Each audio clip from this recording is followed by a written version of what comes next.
সংগ্রামী উপস্থিতি, ধর্ষককে না বলি এবং ধর্ষক কারো ভাইও হতে পারে না, ধর্ষক কারো আত্মীয় স্বজন হতে পারে না, ধর্ষক কারো বাপ হতে পারে না, এই স্লোগানকে সামনে রেখে আমরা প্রত্যেকটা এলাকায় স্ব পরিবার থেকে শুরু করে সমাজ এবং গ্রাম মহল্লা থেকে শুরু করে সচেতনতামূলক সৃষ্টি করব।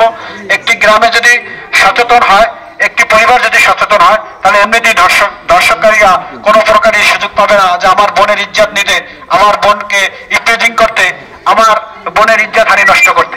তাই আমরা ছাত্র দলের প্রত্যেকটি নেতাকর্মীকে উদাত্ত আহ্বান জানাবো যে আপনি আপনার পরিবারকে সচেতন করুন। আপনি আপনার পরিবারকে সচেতন করলে সমাজ সচেতন হবে, গ্রাম সচেতন হবে, ইউনিয়ন সচেতন হবে, উপজেলা সচেতন হবে, দেশ সচেতন হবে। তা আমরা যার যার অবস্থান থেকে আগে নিজের পরিবারকে সুরক্ষিত করব এবং পরবর্তীতে অন্য পরিবারকে সুরক্ষিত করার চেষ্টা করব। এবং আমরা এই দর্শক, যেহেতু আমাদের ইতিমধ্যে দশমিনা উপজেলায় কয়েকটা আলোচিত ঘটনা ঘটে গেছে, যেমন তানিয়া ধর্ষক হয়েছিল এবং এই যে কিছুদিন আগে বেতাগে হিকবাড়িয়া একটি মেয়েকে ধর্ষণ করা হয়েছিল এবং কিছুক্ষণ পরে গাজী সালাউদ্দিন বলছে এই কিছুক্ষণ আগে একটি মেয়ে ধর্ষণের শিকার হয়েছিলেন। আমরা এই সমস্ত ধর্ষককারীদের একটাই শাস্তি, সেটা হলো মৃত্যুদণ্ড।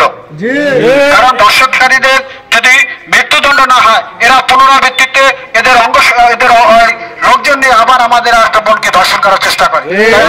প্রশাসনের প্রতি উদাত্ত আহ্বান রাখবো, এই সমস্ত ধর্ষককারীদেরকে আপনারা বিলম্বে গ্রেফতার করে মৃত্যুদণ্ডের আওতায় নিয়ে আসবেন। সেক্ষেত্রে দশমিনা উপজেলা ছাত্রদল আপনাদের পাশে থাকবে এবং সার্বিক সহযোগিতা করবেন।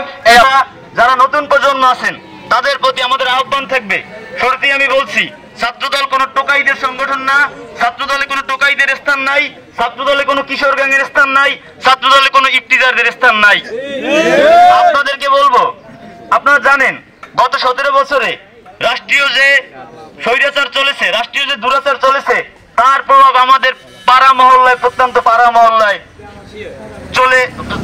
তার প্রভাব পড়েছে। যেমন প্রমাণ হিসেবে আমরা দেখি যে আমাদের গ্রাম অঞ্চলে যদি কোথাও একটা মেয়েকে হেনস্থা করা হয়, যদি কোথাও একটা মেয়ের সম্মানহানি করা হয়, তো তখন সমাজের কিছু কিছু কুলাঙ্গার আছে, তারা এসে বলে যে এর বিচার করতে গেলে এই মেয়ের সম্মানহানি হবে। এটা আমাদের সমাজে এক ধরনের টেবুতে পরিণত হয়েছে। আমাদের এই টেবুকে প্রতিরোধ করতে হবে।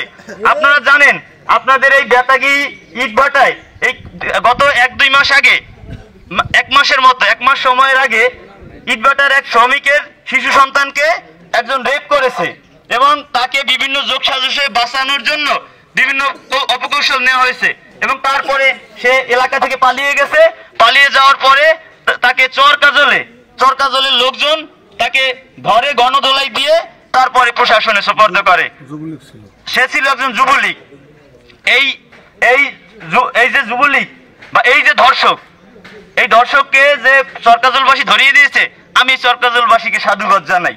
আপনারাও যদি আমাদের সমাজে যদি কোথাও এমন ধরনের কোনো ঘটনা হয় এবং তাদেরকে সালিশ মীমাংসার নামে তারপরে তাদেরকে বাঁচিয়ে দেওয়ার চেষ্টা করা হয়, তাদের বিরুদ্ধে আমাদের নতুন তরুণ প্রজন্ম তারা রুখে দাঁড়াবেন।